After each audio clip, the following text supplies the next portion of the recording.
They were told that capture meant dishonor worse than death. But when 300 Japanese women stepped off crowded transport trucks at Camp Lordsburg, New Mexico on August 28, 1945, they expected American soldiers to laugh at their shame and Japanese officers to command their silence. Instead, something impossible happened. When their own commanders raised their fists to enforce obedience, American guards stepped between them. The women wept not from pain, but from confusion. For the first time in their lives, the enemy became their protectors, and nothing in their training had prepared them for that. If you want to hear more untold stories from World War II, make sure to like this video and subscribe to our channel. These hidden moments of history deserve to be remembered. The summer heat of New Mexico hit them like a wall. After 3 weeks on a cramped transport ship from Manila, then 5 days on a sweltering train, the women finally arrived at a camp surrounded by endless desert. The landscape looked like another planet, flat brown hostile. The Pyramid Mountains rose in the distance like jagged teeth against a burning sky. There were no trees, no green fields, just dust and rocks and the smell of hot metal from the train tracks. The temperature that afternoon reached 104 degrees. The air shimmered with heat. Dust devils twisted across the desert floor. The women wore simple cotton uniforms, some torn from the journey. Their hair was tied back in tight buns, faces sunburned and streaked with sweat. Most were young, between 18 and 30, though a few older women stood among them. They had been nurses, clerks, radio operators, and translators working for the Japanese military across the Pacific Islands. When the war ended suddenly 2 weeks earlier, with Emperor Hirohito's August 15th broadcast, they found themselves prisoners, not heroes. As the trucks rolled through the camp gates, barbed wire glinted in the sun. Guard towers stood at each corner, and long wooden barracks stretched in neat rows. American soldiers watched them arrive, rifles resting on their shoulders. Some looked curious, others looked bored. None looked cruel, which confused the women more than anything. The dust tasted bitter on their tongues. The air smelled different here, dried clean without the humidity of the Pacific Islands or the smoke of war. As they climbed down from the trucks, their legs wobbled. Some had to hold on to each other to stay upright. The ground beneath their feet felt strange and solid after weeks at sea. American voices rang out giving orders in English. The sounds were harsh and unfamiliar. A few women understood some English, but most heard only noise. They stood in tight groups, shoulder to shoulder, drawing comfort from being close. Then they saw them, the Japanese officers. 6 men stood near a separate building and also prisoners, but wearing what remained of their uniforms with stiff pride. The women's hearts sank. Even here, even in captivity, the hierarchy remained. The commanders' faces were hard as stone. One of them, a lieutenant with a thick mustache and a shrapnel scar across his neck, scanned the women with cold eyes. Lieutenant Takeshi Yamamoto, age 38, career military officer, captured when Manila fell in February. The women knew that look. It meant obedience. It meant silence. It meant shame if they failed. Rin Nakamura, a 24-year-old who had worked as a translator in Manila, felt her throat tighten. She was slender like all of them after months of poor rations, but her eyes were sharp, observant, missing nothing. She whispered to the woman next to her in Japanese, "They are here. The commanders are watching us. Then we must not bring dishonor." The other woman replied, her voice barely audible. Around them, whispers spread like wind through grass. "Stand straight. Do not cry. Remember who we are." They had been taught since childhood that capture was the ultimate shame. A true Japanese soldier, they were told, died before surrendering. But the war ended so suddenly the emperor himself had spoken of peace. And now they were here alive but dishonored. An American officer approached holding a clipboard. He was young, maybe 30, with tired eyes but a kind face. He spoke slowly using simple words. A Japanese-American translator stood beside him repeating everything in their language. "You will be safe here. You will be fed and given shelter. You will be treated according to international law. The Geneva Convention protects all prisoners of war." Safe. The word felt foreign. They had been told Americans were demons who showed no mercy. Yet here was this man speaking gently, promising safety.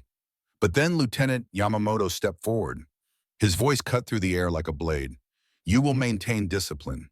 You will obey. You will not embarrass our nation further." The women's heads dropped immediately. Yes, they understood. They were prisoners, but they were still Japanese. They still had to obey. Even if everything else had fallen apart, that remained. The American guards directed the women toward a large building. Inside, it was cooler with fans spinning lazily on the ceiling. The women were told to line up. One by one, they would be checked by doctors, given clean clothes, and assigned to barracks. Rin's heart pounded. She had heard stories, terrible stories, about what happened to captured women. The propaganda had been clear. Americans would humiliate them, hurt them, use them. She clenched her fist, trying to stay calm. When her turn came, she entered a small room. An American nurse stood there. A woman with red hair and freckles. She smiled. Rin froze. Why was she smiling? Through the translator, the nurse spoke. I'm going to check your health. Just basic things. Temperature, weight, any injuries. Is that okay? Is that okay? No one had ever asked Rin if something was okay. In the Japanese military system, you obeyed. You didn't get asked. She nodded, unsure what else to do. The nurse was gentle. She checked Rin's pulse, looked at her eyes, asked if she had any pain. When she noticed old bruises on Rin's arms, marks from when Commander Yamamoto had grabbed her roughly months earlier for a mistaken translation, the nurse's smile faded. Did someone hurt you? She asked through the translator. Rin said nothing. How could she explain? In her world, that was just discipline. That was normal. The nurse wrote something on her chart, then handed Rin a bundle of clothes. A simple dress, undergarments, and a pair of shoes.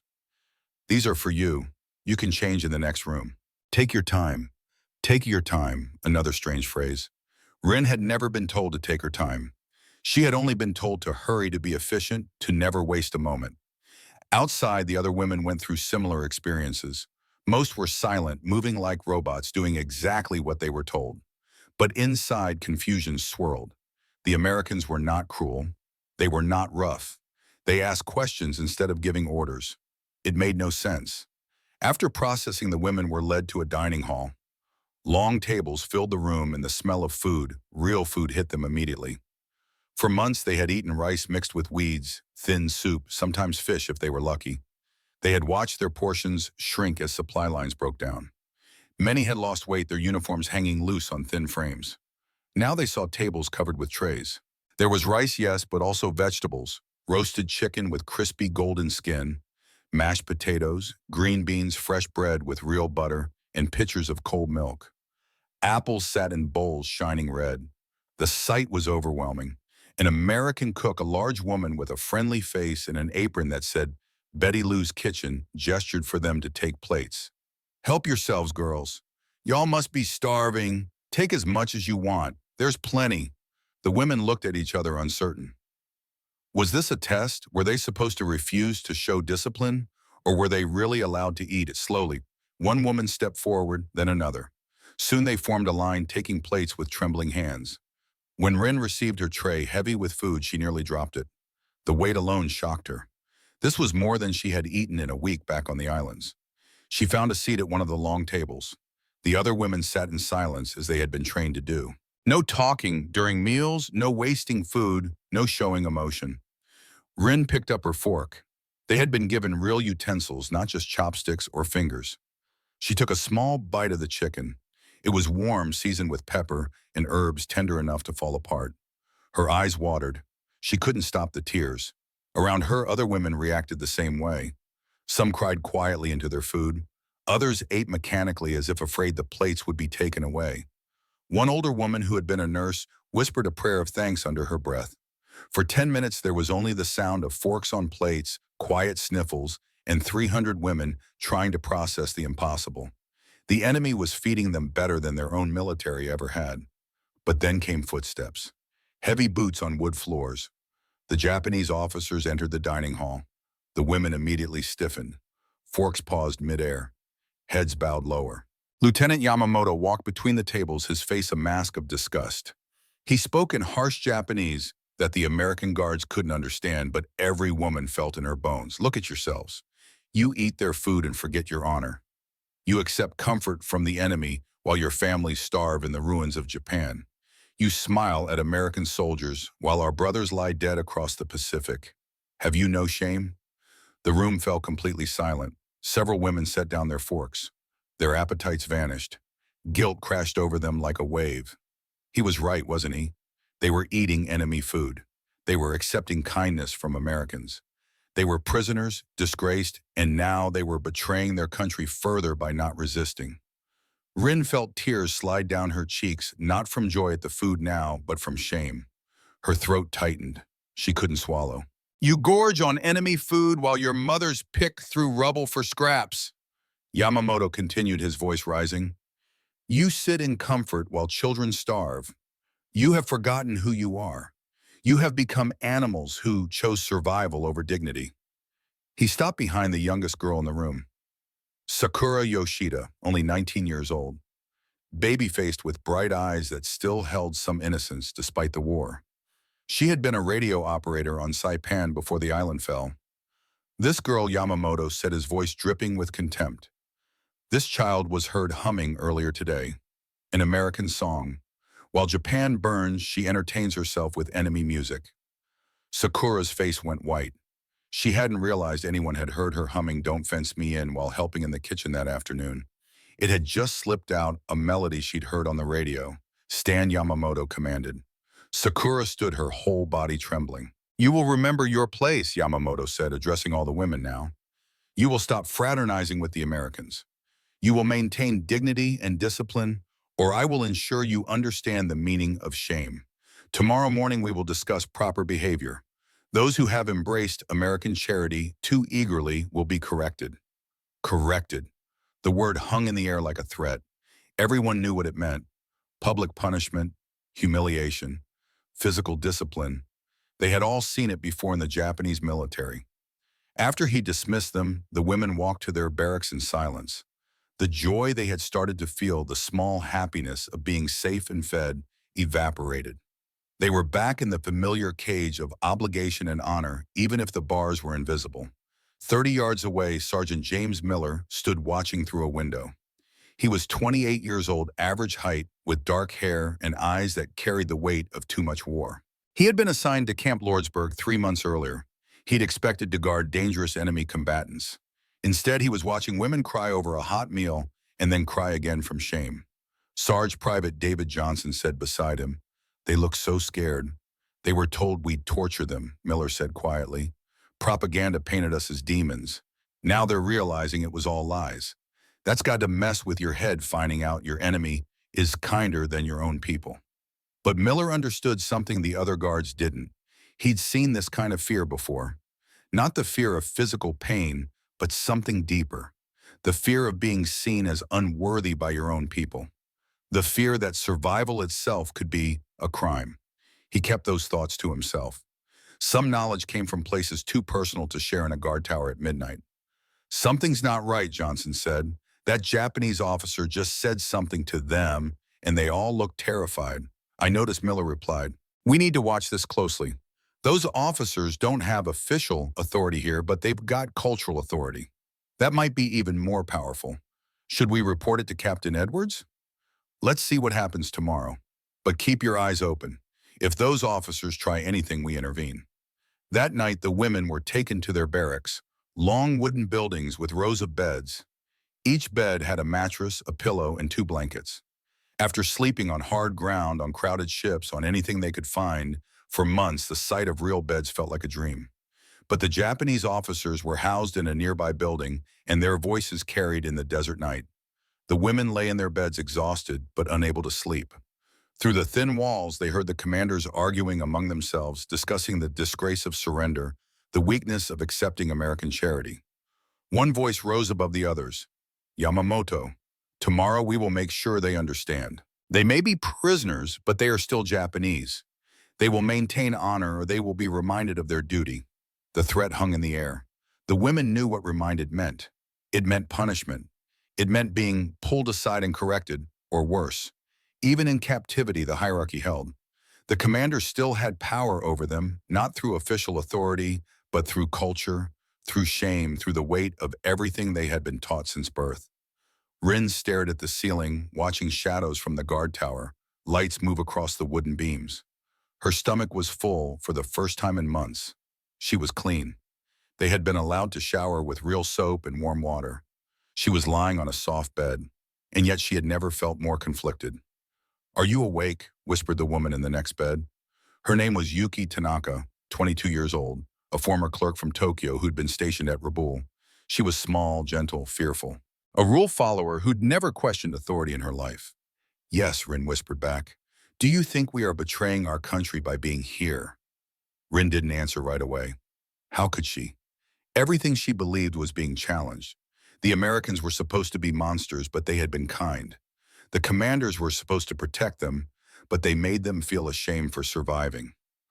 "I don't know," Rin finally said. "I don't know anything anymore." Yuki was quiet for a moment, then she said something that would stay with Rin forever. "The nurse gave me medicine today for an infection I've had for weeks. No one in our unit had medicine to give me, but the enemy did.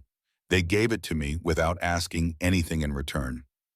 What does that make them? The simple truth of that statement settled over them both. The enemy had medicine. The enemy had food. The enemy had asked if they were okay.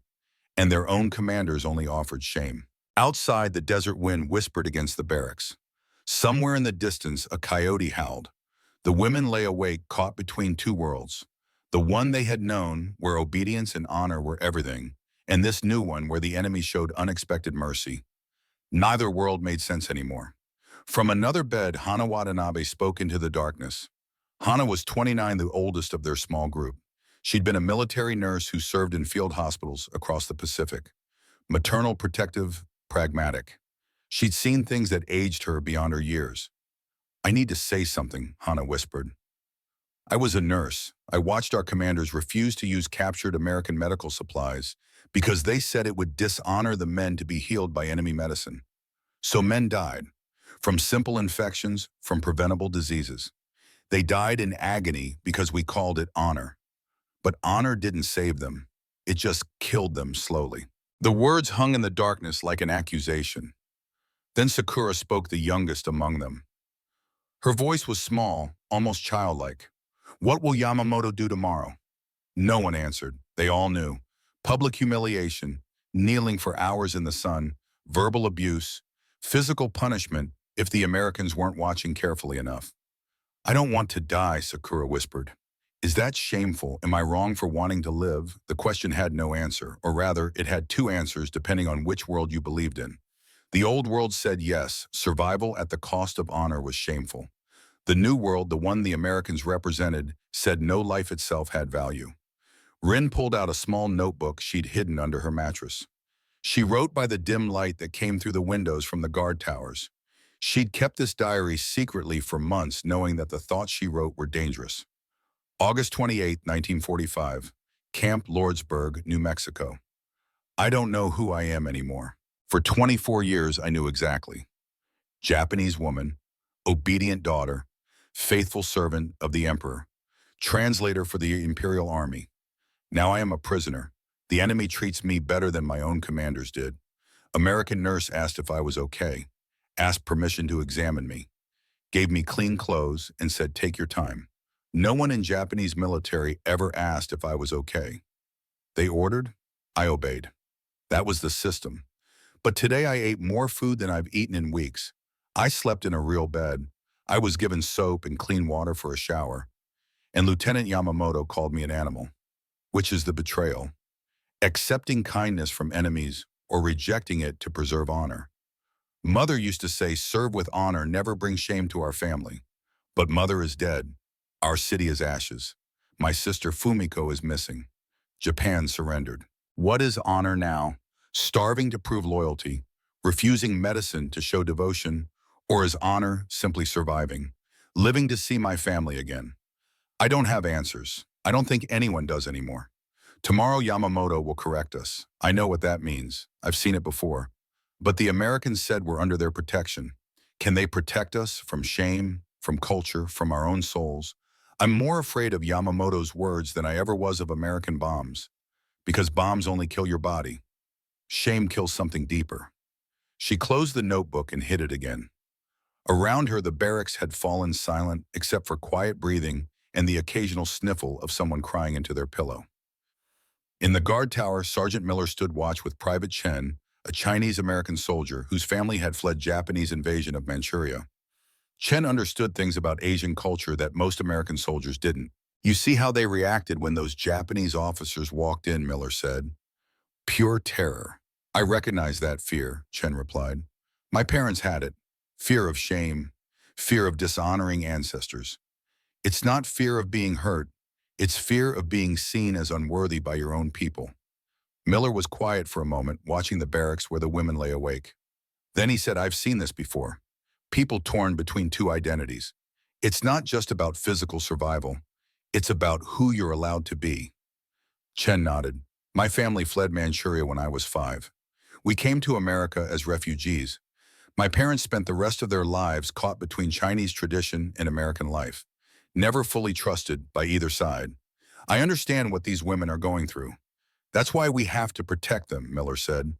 Not just from physical harm, but from being crushed by shame, from being told their survival is a betrayal. Chen nodded. Those officers are going to hurt them. Not physically, maybe not where we can see, but psychologically, through shame, through cultural pressure. Can we stop that? Miller asked. We can try. But first we need to understand what we're dealing with. This isn't just prisoner-guard dynamics. This is a war for these women's souls. And we're right in the middle of it. In the officer-separated building, Yamamoto sat with his fellow commanders. They drank weak tea salvaged from their belongings. The women are already corrupted, said Lieutenant Sato. They eat American food, accept American medicine, smile at American guards. They've forgotten Japanese values, another officer agreed. Yamamoto's voice was cold as winter steel. Then we will remind them. Tomorrow morning we conduct an honor restoration ceremony. Public, visible. The Americans won't understand what we're doing until it's too late. We identify the 3 worst offenders, make examples of them, force them to kneel, to confess dishonor, to recommit to Japanese principles.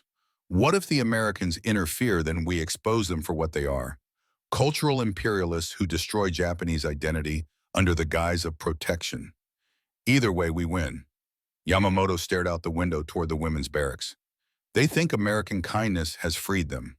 They don't understand. Kindness is the most insidious prison. It makes you forget who you are. It makes you grateful to your captors. Tomorrow I break that prison, and I remind them that Japanese identity is stronger than American charity. Shame is more powerful than comfort. By the time I'm done, they'll beg to return to proper Japanese discipline. The stage was set. 300 women lay in comfortable beds, stomachs full, bodies clean, more physically secure than they'd been in months, but also more confused, more torn, more terrified, because physical safety is easy to accept. But psychological safety, the kind that requires abandoning everything you were taught about who you're supposed to be, that's a different kind of war. And tomorrow morning, that war would begin in earnest. When your enemy offers protection and your own people offer only shame, which do you choose? And what does it cost you either way? The answer would come with the sunrise in a confrontation that would change everything these women believed about honor, loyalty, and what it truly means to be free. Dawn broke over the New Mexico desert like a blade sharp and unforgiving. September 1st, 1945.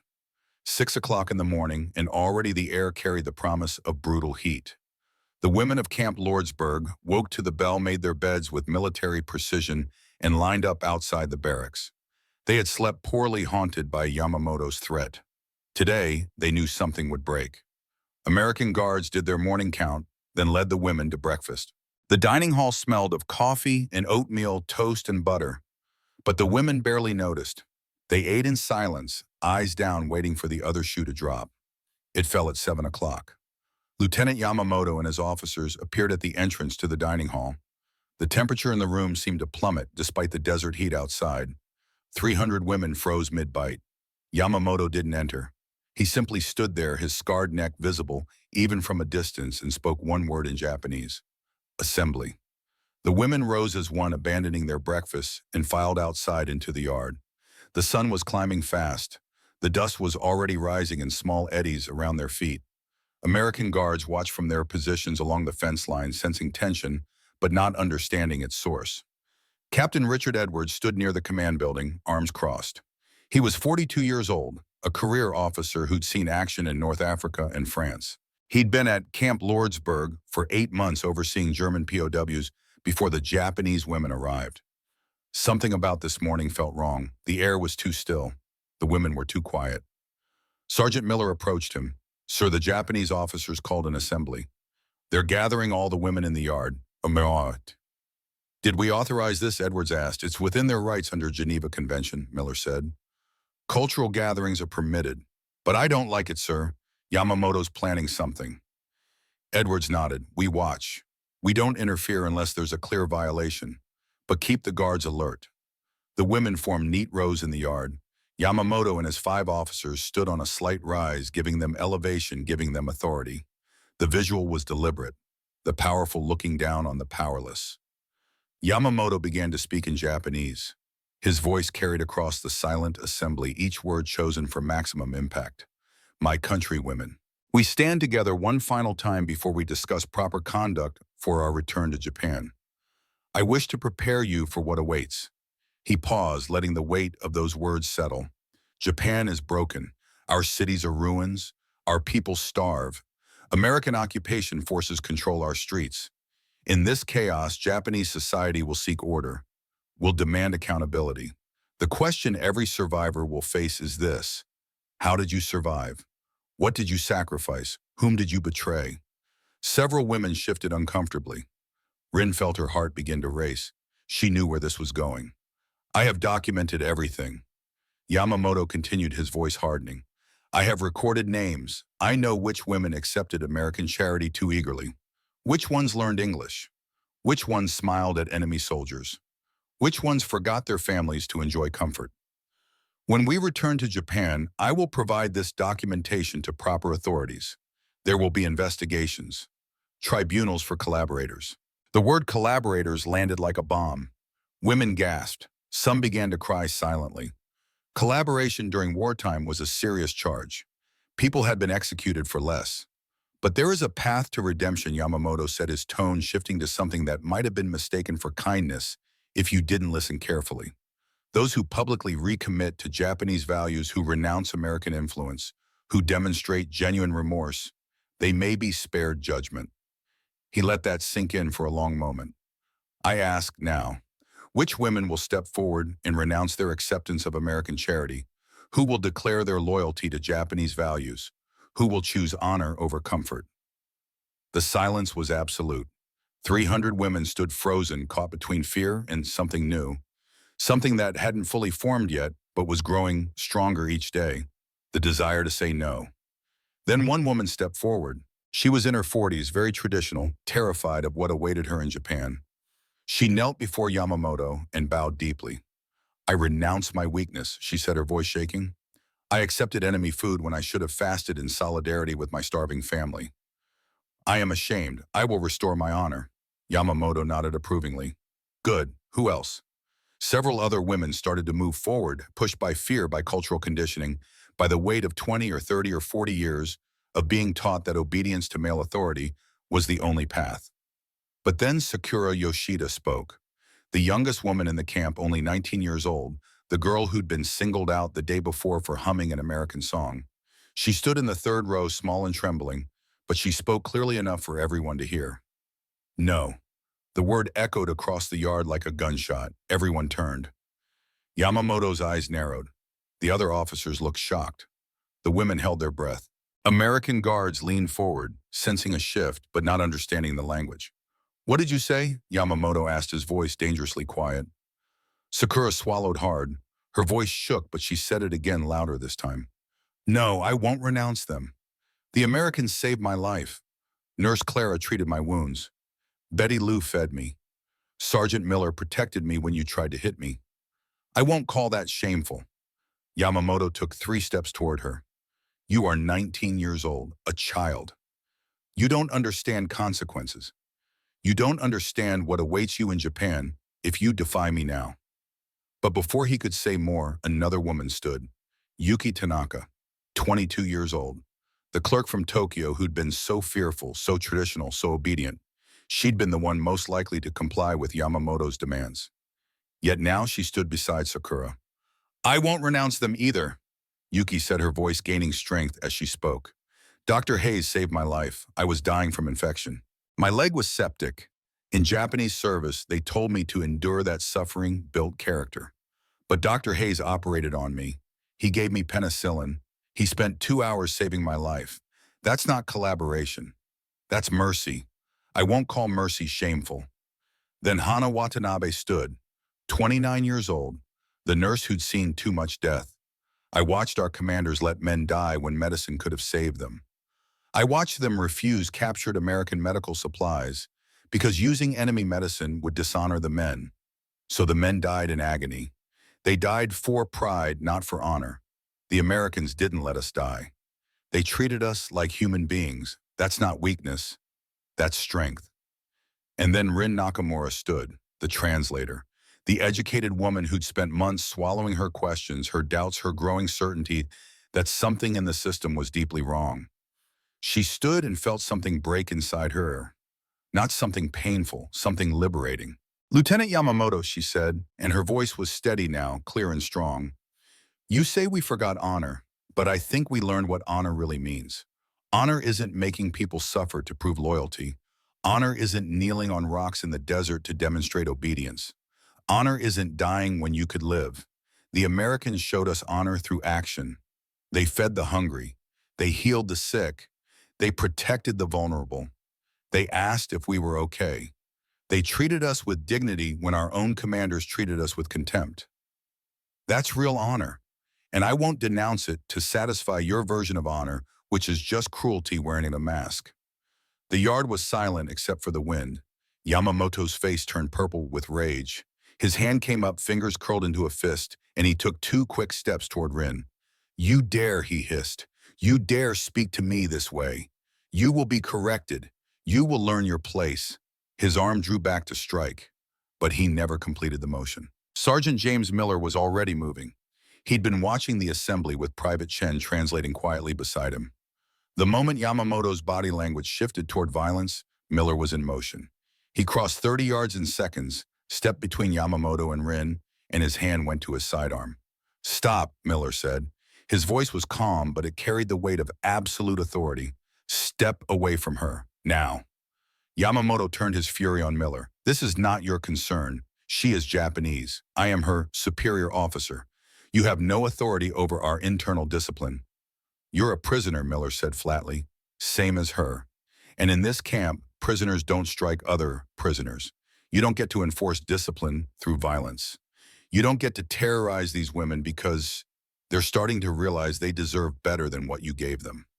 Miller's hand stayed on his weapon. Behind him, 4 more American guards were arriving at a run. Captain Edwards was crossing the yard with purpose in his stride. Lieutenant Yamamoto Edwards said as he arrived, speaking through Private Chen, who translated rapidly. I'm going to explain something to you once and once only.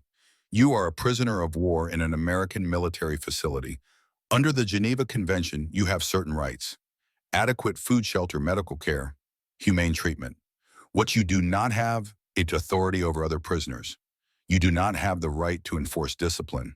You do not have the right to physically punish anyone.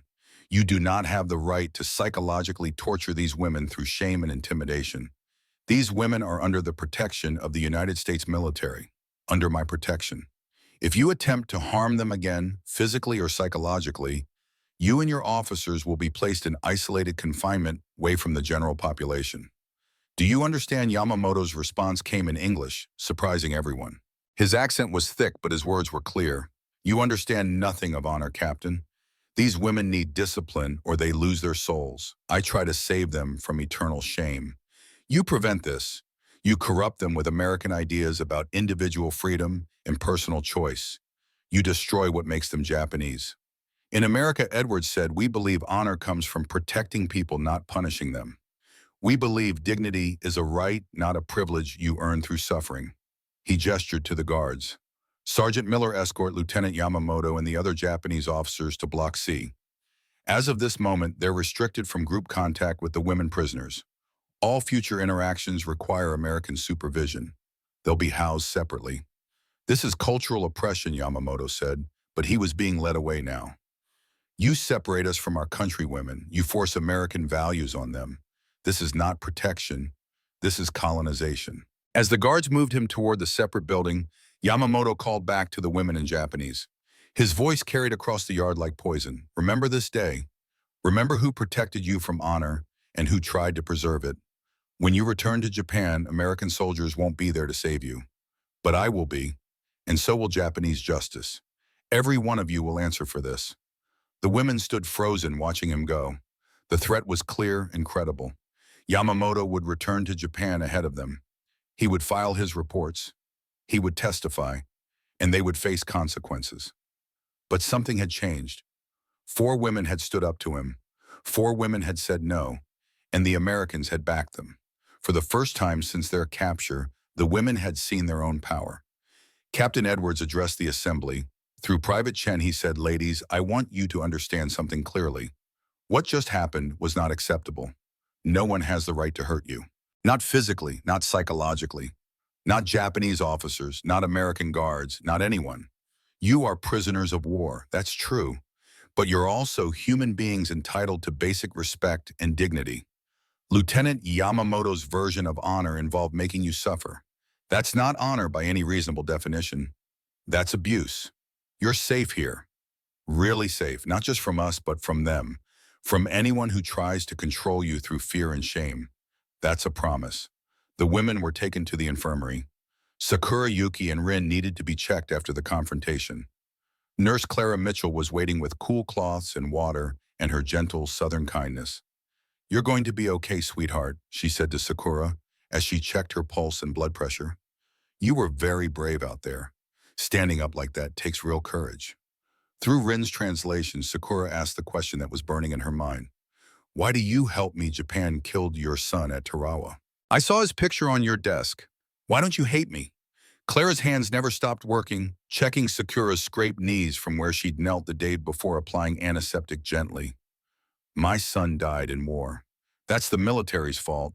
Government's fault, not yours. You're just a girl who got caught up in something bigger than any of us. I'm not going to punish you for that. That wouldn't honor his memory. It would just create more suffering, and Lord knows there's been enough of that." Sakura started crying, not from pain, from the impossibility of processing this kindness from someone who had every reason to hate her. "I was told Americans are monsters," she said through her tears. "We were told Japanese were monsters too," Clara replied softly. "Turns out propaganda lies to everyone. We're just people trying to survive terrible times." Later that day, Captain Edwards called Rin to his office. Sergeant Miller was there too. Edwards wanted a full account of what Yamamoto had said, what he'd threatened, what his plans were. Rin translated everything as accurately as she could. When she finished, there was a long silence. Then Miller spoke. "Rin, can I tell you something personal?" She nodded, uncertain. "My mother was Japanese. Yoshiko Tanaka from Hiroshima. She came to America in 1920 to marry my father. She loved this country, but she never stopped being Japanese in her heart." Rin's eyes widened with surprise. "When Pearl Harbor happened," Miller continued, "the government put Japanese Americans in internment camps. My father's military service protected our immediate family, but my mother's parents, her siblings, her cousins, they all went to Manzanar. They were imprisoned by America just for being Japanese. They hadn't done anything wrong. They were just Japanese in America at the wrong time." He paused, collecting his thoughts. "I visited them there once. I saw them living behind barbed wire, eating in mess halls, sleeping in barracks. I saw what shame and fear did to them. They were torn between 2 identities, fully trusted by neither side. My mother spent the rest of her life carrying both countries in her heart. She died, never feeling fully at home anywhere." "Why are you telling me this?" Ren asked. "Because I see the same thing happening to you," Miller said. "You're being changed by this experience. You can't undo it. Whether you stay here or return to Japan, you'll carry both worlds inside you now. You'll understand both Japanese honor and American dignity, both cultural tradition and individual choice." "That sounds like torture," Rin said quietly, "being split between 2 worlds." "My mother told me once that it was a gift," Miller said. "She said I am not Japanese or American. I am both. I am a bridge between 2 worlds. That's my purpose. Not to choose one and reject the other, but to carry both and enrich both." He looked at her directly. "Maybe that's what you're becoming too. A bridge. And maybe Japan needs bridges right now more than it needs people who cling to the old ways that led to this war in the first place. That evening, word had spread through the camp about what happened. The women gathered in small groups, talking in whispers at first, then gradually louder. The fear was still there. Yamamoto's threats were real and credible. But something else was there too. Hope, possibility, the radical idea that maybe they didn't have to accept shame as their destiny. In the dining hall that night, Betty Lou Jenkins made something special. She'd asked Sakura to help her. Together they made biscuits from scratch, real Southern-style biscuits with buttermilk and lard and white gravy, thick with sausage and black pepper. Now, honey, Betty Lou said as they worked, the secret to good biscuits is keeping everything cold. Cold butter, cold milk, cold hands even. You work it fast and gentle. Don't overwork the dough or they'll be tough. Sakura's hands were covered in flour. She'd never baked like this before. In Japan, bread was Western, not traditional. But there was something deeply satisfying about the work about creating something warm and nourishing with your own hands. The biscuits came out of the oven, golden and fluffy. Betty Lou split one open, steam rising, and slathered it with butter. Then she poured gravy over the top. Here, baby, she said, handing it to Sakura. Try this. Sakura took a bite. The biscuit melted in her mouth, buttery and rich. The gravy was savory and peppery and comforting in a way she'd never experienced. Tears started flowing down her cheeks. What's wrong? Betty Lou asked with a concern. Too spicy. No, Sakura said through her tears. It tastes like someone cares, like home should taste, but better than home ever did.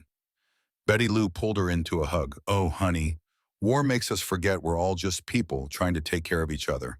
Governments make enemies, but grandmothers, we just want to feed people, doesn't matter what uniform they wore. That night, Sakura taught 5 other women how to make biscuits.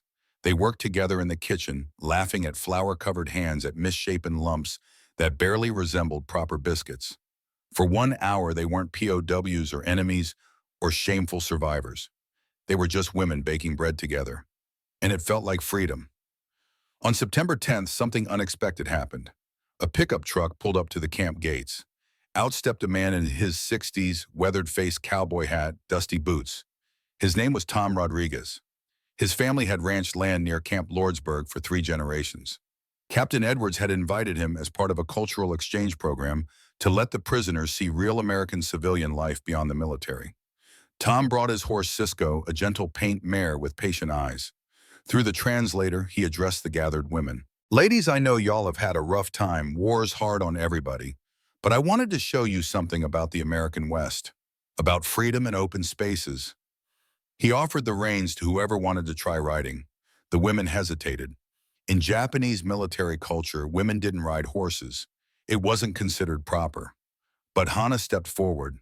The nurse who'd seen too much death, who'd spent years following rules and watching people die for those rules. She'd dreamed of riding as a child, but was never allowed. Tom helped her up into the saddle, showed her how to hold the reins, how to shift her weight. Cisco stood perfectly still, old and well-trained, and infinitely patient. Just relax, Tom said. The horse knows what to do. You just guide her a little. Let her show you. Hana sat there for a moment, feeling the warmth of the animal beneath her, feeling the wind on her face, feeling the sun on her shoulders. Then she gently pressed her heels, and Cisco started walking. Slowly at first, then trotting, around the yard in a wide circle. Hana was smiling, really truly smiling. The kind of smile that comes from deep inside, from a place that had been locked away for too long. When she finally dismounted, tears were streaming down her face. I'm 29 years old, she said, and that's the freest I've ever felt in my entire life. Tom tipped his hat. My daddy taught me to judge people by their character, not their flag. Y'all got caught in a war you didn't start. But you're human beings who deserve respect. Remember that when you go home. And remember Texas showed you kindness. He rode away into the desert heat, and the women stood watching until he disappeared. But everything changed on September 22nd. Yuki Tanaka collapsed during dinner. Her chronic leg infection, the one that had been treated weeks earlier, suddenly flared back with a vengeance. The initial treatment hadn't been enough. The infection had gone deeper than anyone realized into the bone. Her fever spiked to 104 degrees. She was rushed to the camp infirmary, delirious and fading fast. Dr. Robert Hayes examined her quickly. This is serious. The infection is in the bone, osteomyelitis. We need emergency surgery to clean it out or she'll lose the leg.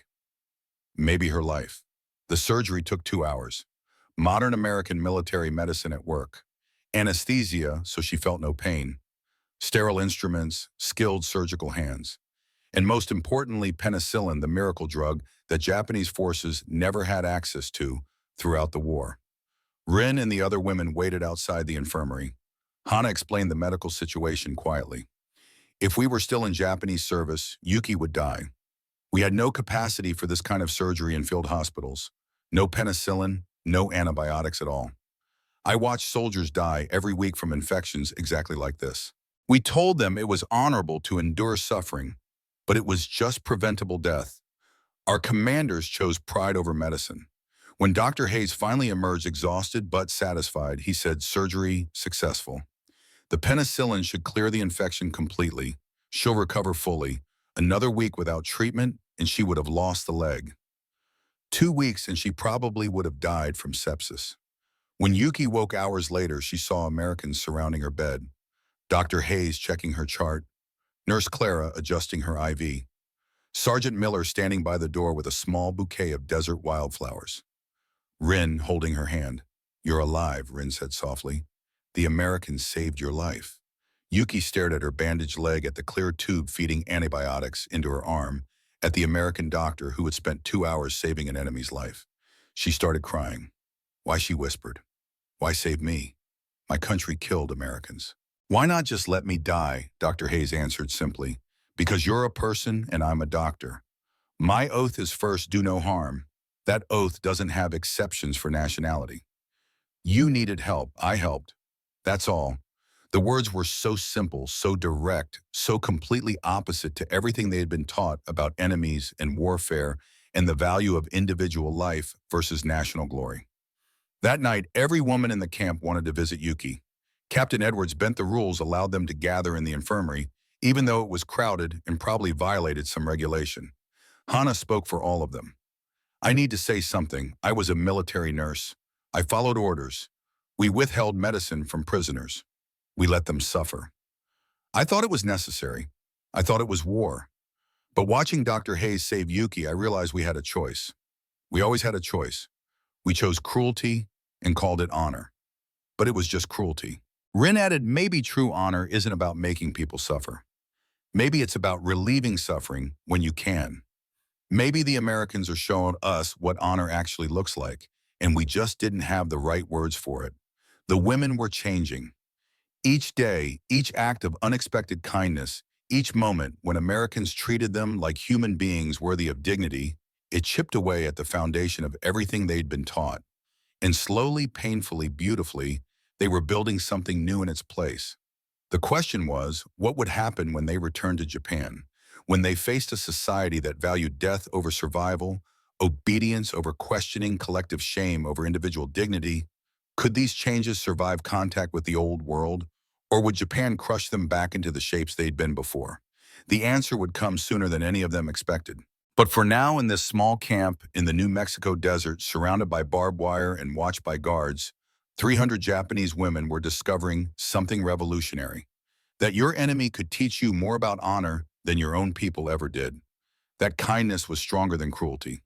That dignity mattered more than obedience. And that sometimes the only way to truly honor your country was to help it become better than it had been. That was the real war. Not between nations, but between ideas. Between honor as suffering and honor as dignity.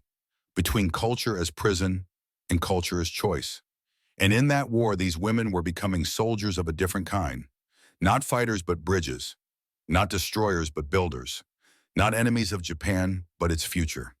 If Japan would let them be, September 25th, 1945.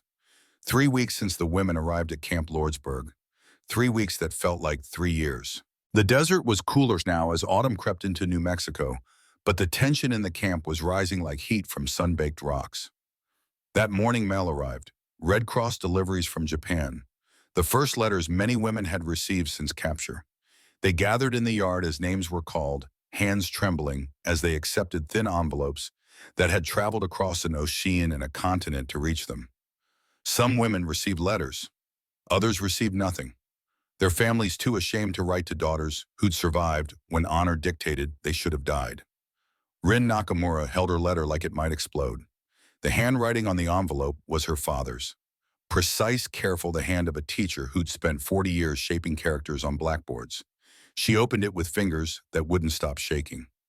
Dearest Rin, I am grateful you survived. Tokyo is ruins. Your mother's grave was destroyed in the March firebombing.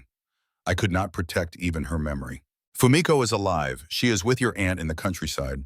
She was injured in a bombing but recovering. American occupation forces are here now. They bring food and help rebuild. They are not what we were told. But society is difficult. Those who surrendered face judgment. Neighbors whisper, former soldiers called cowards. I worry for you when you return. What will they say about a woman who lived in American camps? I do not know. But you are my daughter. I will face whatever comes. Return when you can. Your father. Rin read it 3 times, relief and dread in equal measure. Fumiko was alive. Her little sister had survived. But the warning was clear. Society would judge her, neighbors would whisper. She would return to a country that wished she'd died instead. Around her, other women read their letters with similar expressions of pain. One woman received word her husband had divorced her in absentia. A proper wife would have taken her own life rather than face capture. Another learned her family had held a funeral for her and would not acknowledge her survival. It was less shameful to have a dead daughter than a living one who'd surrendered. Yuki Tanaka, still recovering from surgery but insisting on being present, read her mother's letter aloud to the small group. We are grateful you are alive. Do not worry about us. We manage with what we have. But between those careful words, Yuki could read the truth. They were starving. Her father's school was destroyed. They depended on others' charity. And now she was safe in America, eating 3 meals a day, sleeping in a clean bed, while they suffered. The guilt was crushing. How do we go back? Yuki asked, tears falling on her bandaged leg. How do we face them knowing we live better as prisoners than they did as free people? Hana Watanabe had received a telegram days earlier about her brother. Lieutenant Takeshi Watanabe killed in action at Okinawa June 19th. An honorable death defending the homeland. He died 2 months before the war ended. Died for an island that fell anyway. Died for honor that meant nothing when the emperor surrendered 10 weeks later. My brother is dead, Hana said quietly, and I'm alive. In Japan's eyes, he's the hero and I'm the coward. But he's dead and I'm alive. Which of us made the right choice? No one had an answer. On September 26th, Captain Edwards called a meeting with the prisoner representatives. Rin, Yuki, Hana, and Sakura attended. Edwards sat behind his desk looking tired. He'd been managing this camp for months, and the weight of it showed in the lines around his eyes. Ladies, he said through Private Chen's translation, the war has been over for 6 weeks. Repatriation operations are beginning. We expect to start sending Japanese prisoners home in October. Most of you will return to Japan by December. The words hung in the air. Return to Japan, to families who might reject them, to a society that valued death over survival, to neighbors who would whisper and judge and shame. Edwards continued, you'll be transported to San Francisco, then by ship to Yokohama. The Japanese government will process you upon arrival. Allied occupation forces will oversee the process. Then he said something unexpected. However, there is another option. Under certain circumstances, prisoners of war can apply for extended stay in the United States. You can petition for asylum if you believe you face persecution or danger upon return. It requires documented evidence, an American sponsor, and approval from immigration officials. It's not common, but it's possible. The room went silent. They could stay. They could choose America over Japan, safety over family, future over past. Sakura spoke first. What would that mean? Staying in America. It means you'd remain here while your case is processed, Edwards explained. Could take months, even a year. You'd need a job, a sponsor, proof you could support yourself. Eventually, you could apply for citizenship. But it also means you might never go back to Japan. You'd be stateless until citizenship was granted. Your family might never forgive you. That evening, the women gathered in the barracks to discuss the impossible choice. The debate was fierce, emotional, painful. Some argued they had to return. Our families need us. We can't abandon them no matter what society says. We're Japanese. We can't just stop being Japanese. Others countered, but our families already abandoned us. The letters prove it. Some of us have nothing to return to except judgment and shame. Sakura stood and spoke with conviction beyond her 19 years. I'm staying. I'm applying for asylum. My family disowned me. The arranged marriage I ran away from is gone. I have nothing in Japan except people who wish I were dead. But here, Betty Lou offered to sponsor me. She'll teach me cooking, help me find work. I can build a new life. Maybe I won't be Japanese anymore, but at least I'll be free. The words fell like stones into water ripples spreading outward. She was really going to do it. Leave Japan forever. Choose America. Yuki spoke next, her voice thick with emotion. I want to stay. God help me, I want to stay. But my parents are alive. They're suffering. They need me. I can't abandon them. Even if society rejects me, even if I face trial, I have to go back. They sacrificed everything to raise me. I owe them that. Hana said I'm returning, but not because I'm afraid, because Japan needs people who've seen another way. Japan needs women who learn that questioning authority isn't betrayal, that survival isn't shameful, that dignity matters. If all of us who change stay in America, Japan never changes. Someone has to go back and plant these seeds. All eyes turned to Rin, the translator, the educated one, the woman who'd stood up to Yamamoto and spoken truth when it cost everything. I don't know, Rin admitted. My father and sister need me, but Yamamoto will report me as a collaborator. I could face trial imprisonment. How can I help them from prison? Sergeant Miller, who'd been standing quietly by the door, spoke up. Rin, can I tell you something? My mother faced the same choice in 1920. Leave Japan for America or stay with her family. She chose America. She missed her parents every single day for the rest of her life, but she never regretted having the choice. That's what freedom means. The right to choose your own path, even when every option costs something. Rin thought about that, thought about her mother's words from years ago. Serve with honor, never bring shame to our family. But what was honor now? Staying when it meant prison? Leaving when it meant abandoning family? Or was honor something else entirely? The courage to make the hardest choice and live with the consequences. On September 30th, Yamamoto requested one final assembly. Captain Edwards approved it reluctantly. It was within Geneva Convention rights for cultural gatherings, but he stationed twice as many guards as usual and made it clear any violence would result in immediate isolation. 7 o'clock in the morning. The sun was just rising, painting the desert in shades of gold and red. The women assembled in the yard. Yamamoto and his officers stood on their usual platform, but this time American guards flanked them on both sides. Yamamoto spoke in Japanese, his voice carrying across the silent crowd, but this time there was something different in his tone. Desperation. He knew his power was slipping away. My countrywomen, we return to Japan soon. I ask one final time. Who among you will return with honor intact? Who will stand with me and face our homeland with dignity? This silence stretched, but it wasn't the fearful silence of 3 weeks ago. It was the silence of women who'd already made their decisions and didn't owe him explanations. Then Sakura stepped forward, not to comply, to answer. I'm not returning, she said, her voice steady and clear. I'm staying in America. Betty Lou is sponsoring my asylum application. I'm choosing freedom. The words hit like thunder. Some women gasped. Others nodded in quiet approval. Yamamoto's face went white, then purple with rage. Traitor, he hissed. No, Sakura replied. Free woman, there's a difference. Yamamoto spun toward the other women, his voice rising to a shout. And the rest of you. Will you follow this child into eternal disgrace? Will you abandon Japan for American comfort? Yuki, leaning on a cane from her surgery, said, I was dying. Dr. Hayes saved my life. I will not call my rescue shameful. I'm returning to Japan and I'll face whatever comes. But I won't lie and say kindness is a sin. And you? Yamamoto turned to Hana, the nurse who betrayed her profession by working with enemy doctors. Renounce, Hana's voice was steady. I watched Japanese commanders let men die rather than use captured medicine. I watched them choose pride over healing. The Americans taught me that medicine should serve life, not ideology. That's a lesson I'm taking back to Japan. Call it what you want.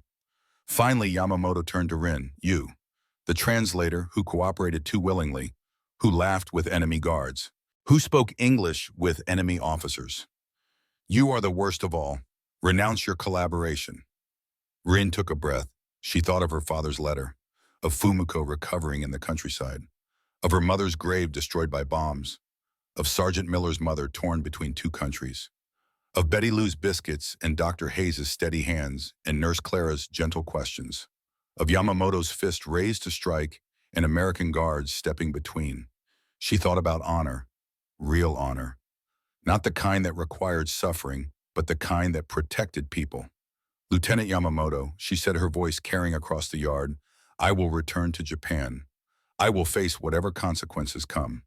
But I won't renounce what I learned here. I learned that asking if someone is okay matters. That questioning authority isn't betrayal when authority is wrong. That survival isn't shameful. That kindness is stronger than cruelty. You call this collaboration. I call it education. You say I betrayed Japan. I say I learned how Japan could be better. Yamamoto's hand came up. He took a step forward, rage contorting his features. But Sergeant Miller was already moving. He stepped between them, and this time his weapon was drawn. Not pointed at Yamamoto, but present, visible. A statement. Assembly over, Miller said flatly. Captain Edwards, these officers need to return to quarters. Now. As guards moved to escort Yamamoto away, he called out one final threat in Japanese. You think you've won. You think American protection lasts forever. But when you step off the ship in Yokohama, I will be there. I will testify against every one of you. You will face Japanese justice, and it will be severe. But even as he spoke, his power was breaking. The women didn't bow, didn't flinch. They stood straight, these 300 women who'd learned they had voices and the right to use them. What Yamamoto didn't know, what none of them knew yet, was that his threats were already empty. December 15th, 1945, 3 months after the confrontation, 2 weeks after the first wave of prisoners departed, Rin Nakamura stood on the deck of a transport ship pulling into Yokohama Harbor. The journey from New Mexico had taken 3 weeks. Train to San Francisco, ship across the Pacific, each mile carrying her closer to home and further from safety. Japan looked different from the ship. The harbor was full of American naval vessels. American flags flew alongside Japanese flags, signs in English everywhere. This wasn't the Japan she'd left. This was occupied Japan, conquered Japan, changed Japan. Processing through Allied checkpoint was surreal. American soldiers directing traffic, American officers reviewing paperwork. Rin presented her documents, including the thick packet Sergeant Miller had given her. Medical records, incident reports, photographs, documentation of everything that happened at Camp Lordsburg. The American officer reviewing her papers paused. Ma'am, these are excellent records. We're investigating abuse within the Japanese military structure. If you're willing to testify about your treatment by Japanese officers, contact this office. He handed her a card. War Crimes Investigation Unit, Tokyo. Rin stared at the card. War crimes. They were investigating Japanese officers for war crimes against their own people. The officer continued. You should also know several officers from Camp Lordsburg have been arrested. Lieutenant Takeshi Yamamoto returned to Japan with the first wave of repatriations in late October. He was taken into custody on November 2nd. He's been charged with abuse of military subordinates, psychological torture, and violations of military code. His trial begins next month. The world tilted. Yamamoto arrested, not her, him. All his threats, all his documentation, all his promised testimony. Worthless. The occupation forces had their own investigation, their own evidence, their own justice. And it was Yamamoto who faced trial, not the women he terrorized. Rin found her way to her father's house in the Tokyo suburbs. The neighborhood was partially destroyed. Some houses gone completely, others damaged but standing. Her father's house fell into the latter category. Walls, cracked roof patched with salvaged materials but livable. Her father was in the small garden, tending vegetables and soil mixed with ash and rubble. He looked older than she remembered. Thinner, grayer. War aged everyone. Father. He turned. For a moment he just stared. Then he dropped his gardening tools and crossed the distance between them. He embraced her tightly and she felt him shaking. You survived. You came home. That's all that matters. Inside, Fumiko was waiting, 17 years old now, with a scar across her left cheek from bomb shrapnel. They held each other and cried. 3 years apart. A lifetime of changes in 3 years. That evening after dinner of rice and pickles and the few vegetables father could grow, Rin told them everything. About the camp, about the Americans, about Yamamoto, about standing up and saying no, about learning that honor could mean something different than what they'd been taught. Her father listened without interrupting. When she finished, he was quiet for a long time. Then he said, I heard rumors. Other prisoners returned last week. They said there was a Lieutenant Yamamoto documenting collaborators, that investigations would follow. I was afraid. Today those rumors stopped, he continued. Yamamoto was arrested this morning. War crimes charges. Several women testified against him. The Americans are prosecuting him. He looked at his daughter. Rin, were you one of the women he abused? Yes, she admitted. He hit me for hesitating during translation work. He tried to make us ashamed for accepting American help. He threatened us constantly. Her father's face hardened with anger, rare for such a gentle man. Then I'm glad he is arrested. A man who punishes survival is not honorable. He is cruel. He reached across the table and took Rin's hand. I don't care what society says. I don't care what neighbors whisper. You survived. You came home. You are my daughter. Nothing else matters, Fumiko added quietly. Sister, I'm glad you accepted American help. If you had died to preserve honor, I would have no sister. I prefer you alive and supposedly dishonored than dead and supposedly honorable. The validation washed over Rin like clean water. Her family chose her. Over honor culture, over social pressure, over everything. They chose her, but society was harder. In the following weeks, Rin learned the reality of post-war Japan. Some neighbors avoided the Nakamura family. Whispers followed Rin when she walked to market. Former POWs were refused work by some employers. Can't trust someone who surrendered. Yet there were opportunities too. The occupation forces needed translators. Rin's English improved at Camp Lordsburg made her valuable. She was hired by ESCAP's Civil Information Office. Her job was translating documents about democratic reforms, new constitution, women's suffrage, labor rights, education reforms. One day in January 1946, she translated Article 14 of the new Constitution. All people are equal under the law, and there shall be no discrimination in political, economic, or social relations because of race, creed, sex, social status, or family origin. She remembered Private Chen's class at Camp Lordsburg, American women voting, divorcing, owning property. Now Japan was adopting those same rights. The changes she'd witnessed in America were coming to Japan. Rin reconnected with Yuki and Hana. They formed a support network with other returned POWs facing judgment. They met weekly, sharing stories, sharing strength, reminding each other they'd done nothing wrong. Yuki found work at a clinic using skills she'd learned from American nurses. Hana opened a small medical practice, treating patients with dignity, explaining procedures, asking permission before treatment. Revolutionary and traditional Japanese medicine. We're bringing American values home, Hana said, one patient at a time.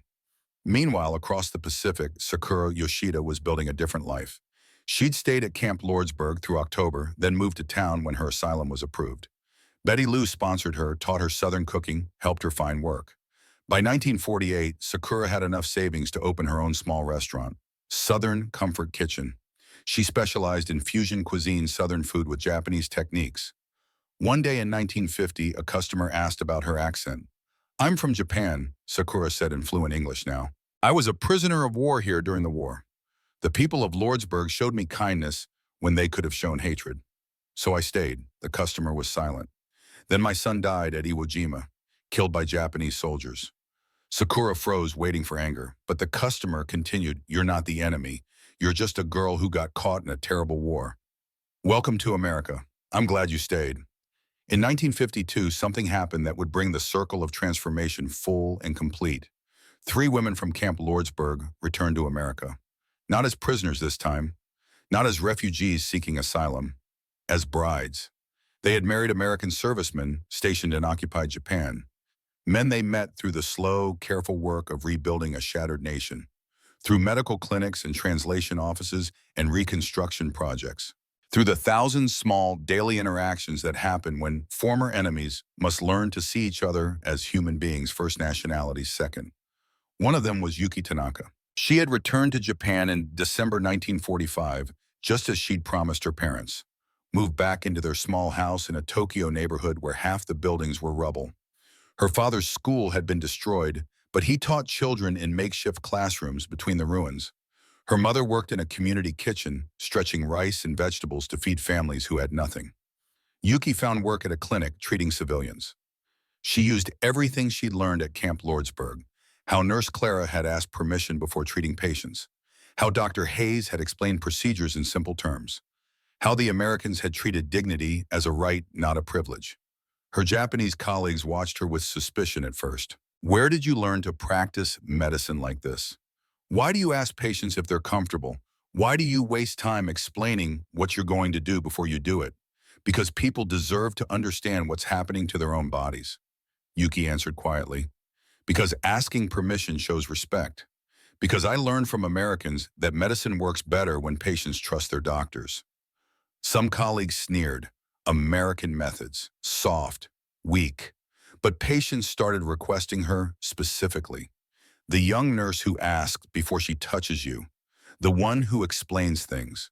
The one who treats you like a person, not a burden. In 1947, the occupation authorities assigned an American Army medic to her clinic, part of the effort to rebuild Japanese healthcare infrastructure, to train Japanese medical personnel in modern techniques to bridge the gap between former enemies.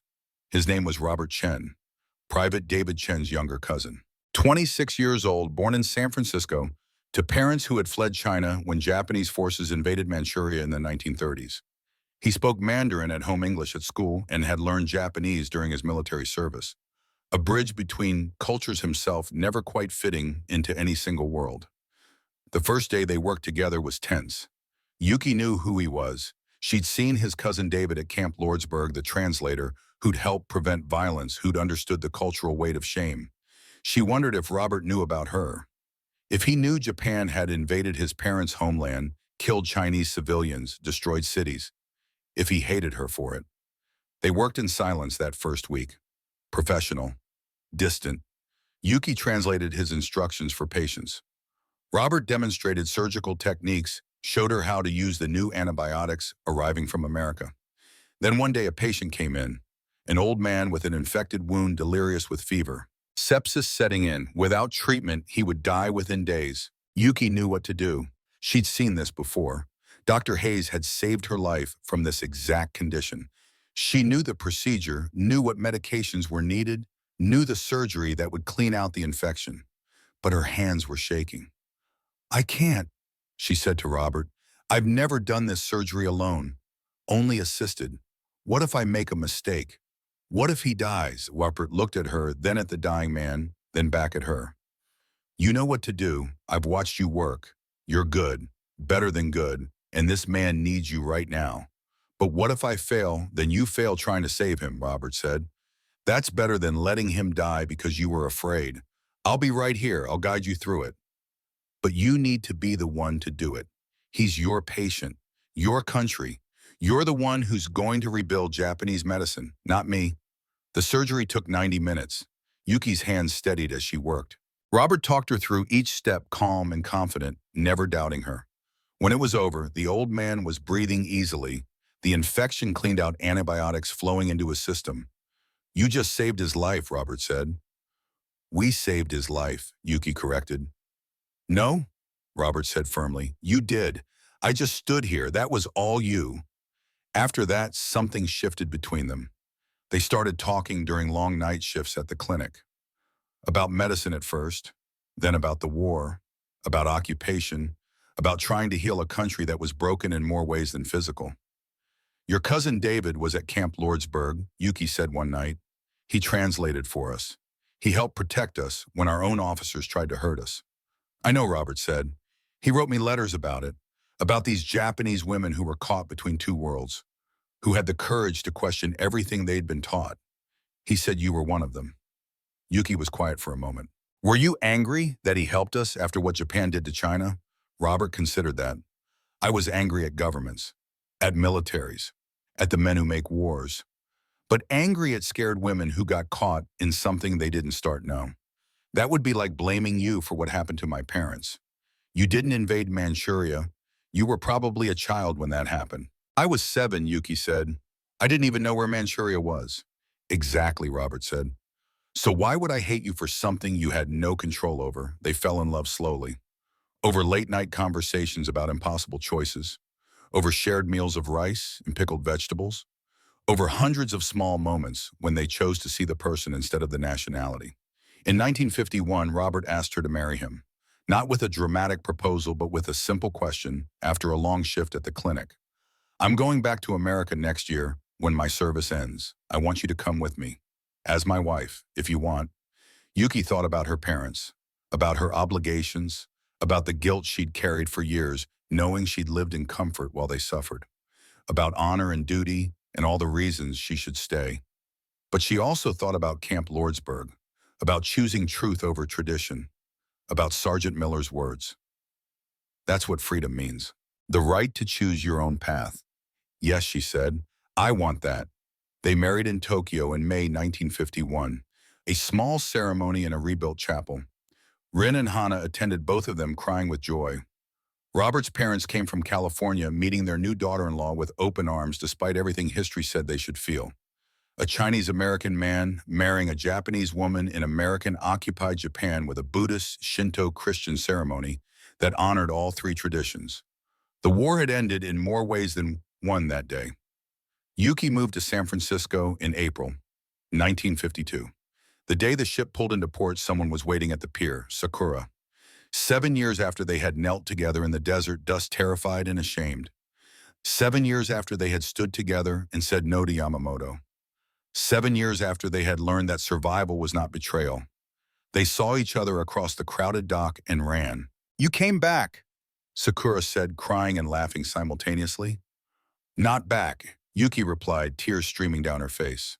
Forward. I went to Japan first, took care of my parents until they could manage, stayed until my father's school was rebuilt and my mother had steady work. Then I chose this, on my own terms. That's the difference. They opened a small clinic together in San Francisco's Japantown. Yuki handled medical care. Sakura provided meals for patients who were too poor or too sick to feed themselves properly, both of them serving a community of Japanese immigrants who were like them, caught between worlds. And when new arrivals came from Japan in the 50s and 60s, confused and frightened and unsure where they belonged, Yuki and Sakura were there. Two women who had walked that path already. Two women who could say with absolute certainty, you can be both. You can carry two countries in your heart. You can honor your past and choose your future. You can be a bridge. Freedom looks different for everyone. Yuki told a young Japanese bride one day, a woman who just arrived in San Francisco and felt utterly lost. For Sakura, it meant staying in America from the beginning. For me, it meant returning to Japan, first honoring my obligations, then choosing to leave again when the time was right. For Rin and Hana, it meant staying in Japan permanently and changing it from within. We all made different choices, but we all got to choose. That's what matters. That's what freedom means. The young woman looked at the clinic around her, at Yuki in her white coat, speaking perfect English with a gentle Japanese accent, at Sakura in the kitchen, making soup that smelled like home but tasted like somewhere new, at photographs on the wall showing a desert camp in New Mexico where everything had changed. How do you stop feeling guilty? The young woman asked. For choosing yourself, you don't stop feeling guilty, Yuki said gently. You just decide that guilt is worth it, that living your life is worth it, that freedom is worth it. And eventually, if you're lucky, the guilt becomes something else. Pride. Not for abandoning your culture, but for carrying it forward in a new way. She touched the photograph on the wall, the one of Sergeant Miller standing between Yamamoto and the kneeling women. These Americans taught us that protecting people is the highest form of honor, Yuki said, and we're teaching that to others now. Japanese Americans, Chinese Americans, all of us who live between worlds. We're building something new, something better than what was before. That's how you honor your past, not by staying trapped in it, but by using it to create a better future. In 1947, 2 years after leaving Camp Lordsburg, Rin Nakamura received a letter, American postmark.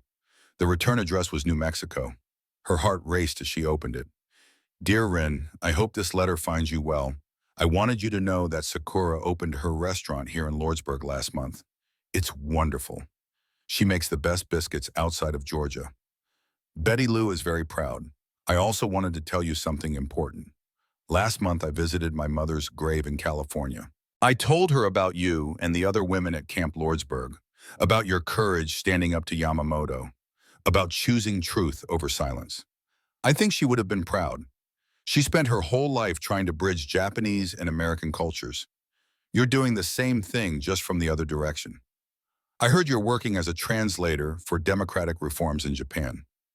That's exactly what I hoped for, that you'd take what you learn and use it to help your country become better. Remember, you don't have to choose between being Japanese and carrying American values. You can be both. That's what makes you powerful. You understand both worlds. Stay strong, stay true, and know that what happened at Camp Lordsburg mattered. You mattered. The stand you took mattered. Your friend, James Miller. Rin kept that letter, read it many times over the years. In 1975, she received another letter from America. Not from Miller, but from his daughter. Dear Mrs. Nakamura, you don't know me. I'm Sarah Miller, James Miller's daughter. My father passed away on March 17, 1975, from cancer. He was 58 years old. He spoke about you often in his final weeks. Before he died, he asked me to send you something. Inside the envelope were photographs. Camp Lordsburg, 1945. American guards, Japanese women working, eating, healing, and one photograph in particular. Sergeant Miller standing between Yamamoto and the kneeling women. The moment everything changed. There was also a letter in Miller's handwriting, his final words. Rin, if you're reading this, I'm gone. But I wanted you to have these photographs. Evidence that what we experienced together was real. That kindness in wartime existed. That enemies became friends. I've thought about Camp Lordsburg often over the years. About you standing up to Yamamoto. About Yuki recovering from surgery. About Sakura choosing freedom over cultural obligation. You women taught me something important. That courage isn't just fighting in battles. It's questioning the things you've always believed. It's choosing truth over tradition when tradition hurts people. My mother would have loved you. You became what she was, a bridge between worlds, someone who carries two cultures and enriches both. I hope you're doing well in Japan. I hope you helped change things there, even in small ways. I hope you never regretted speaking the truth that day.